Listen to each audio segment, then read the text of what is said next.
राजनीति की गर्मी की भी बात कर लेते हैं। राजनीति का रास्ता वक्त के मुताबिक तय होता है।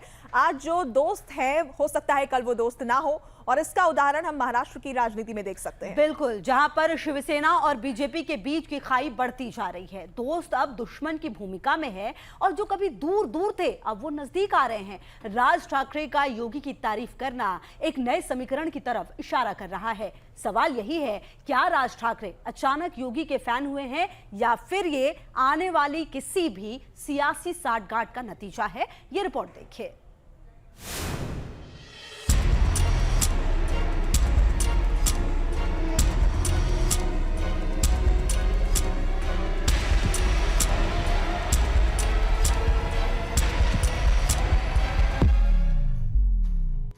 पहले बुलडोजर की पहचान ही बदल दी।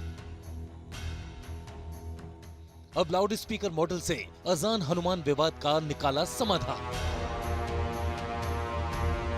यूपी के सीएम योगी ऐसे ही सुपरहिट नहीं हैं।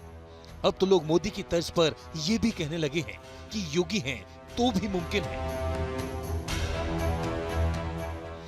जिस तरह से योगी ने अजान और हनुमान चालीसा पर चल रहे घमासान को हैंडल किया, उनके प्रशंसकों की लिस्ट में एक और नाम जुड़ गया और वो हैं राज ठाकरे। महाराष्ट्र नवनिर्माण सेना के वो अध्यक्ष जिनकी पहचान अभी तक उत्तर भारतीयों, खासतौर से यूपी बिहार के लोगों के खिलाफ जहर उगलने की ज्यादा रही है, अब वो यूपी के चीफ मिनिस्टर योगी आदित्यनाथ के जबरा फैन हो गए हैं। तभी तो उन्होंने एक दिन पहले ही ट्वीट करके लिखा कि मैं उत्तर प्रदेश की योगी सरकार की ओर से धार्मिक स्थलों, खासकर मस्जिदों के लाउड स्पीकर हटाए जाने के अभियान का समर्थन करता हूं। मैं इस अभियान के लिए योगी सरकार को बधाई देता हूं। दुर्भाग्य से महाराष्ट्र में इस समय योगी नहीं, भोगी सरकार चल रही है। महाराष्ट्र सरकार को सद्बुद्धि मिले, यही मां जगदम्बा के चरणों में प्रार्थना है। योगी की तारीफ करके राज ठाकरे ने उद्धव सरकार पर निशाना साधा, मगर सवाल यही है कि क्या राज ठाकरे के योगी प्रेम के पीछे सिर्फ यही एक वजह है?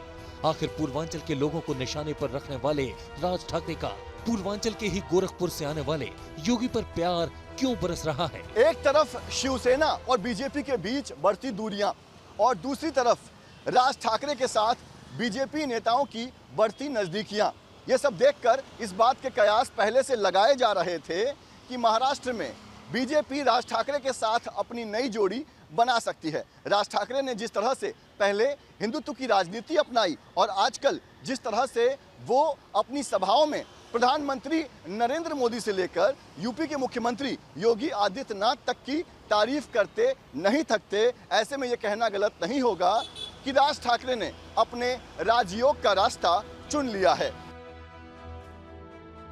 महाराष्ट्र में शिवसेना ने जब से एनसीपी और कांग्रेस के साथ मिलकर सरकार बनाई है, तभी से बीजेपी के साथ उसकी दूरी हर गुजरते दिन के साथ बढ़ रही है। बीजेपी को अब महाराष्ट्र में नए साथी की तलाश है जो राज ठाकरे की मनसे पर जाकर पूरी होती नजर आ रही है। तभी तो इस गठबंधन की मजबूत नींव तैयार करने की पटकथा भी लिखी जा चुकी है। सुनिए आने वाले दिनों में क्या क्या होने वाला है। खबरों के मुताबिक 5 जून को राज ठाकरे अयोध्या जाएंगे, 6 जून को मनसे प्रमुख लखनऊ में योगी आदित्यनाथ से मुलाकात करेंगे, जबकि 14 जून को महाराष्ट्र में बीजेपी और मनसे के गठबंधन का आधिकारिक ऐलान हो सकता है। बीजेपी और महाराष्ट्र नवनिर्माण सेना महाराष्ट्र में कामयाबी के लिए योगी के यूपी वाले ट्राइड एंड टेस्टेड फॉर्मूले पर ही काम करेगी। जैसे योगी ने इलाहाबाद का नाम बदलकर प्रयागराज किया, ठीक वैसे ही मनसे प्रमुख राज ठाकरे औरंगाबाद की रैली में औरंगाबाद का नाम संभाजी नगर करने की मांग करेंगे। ये तो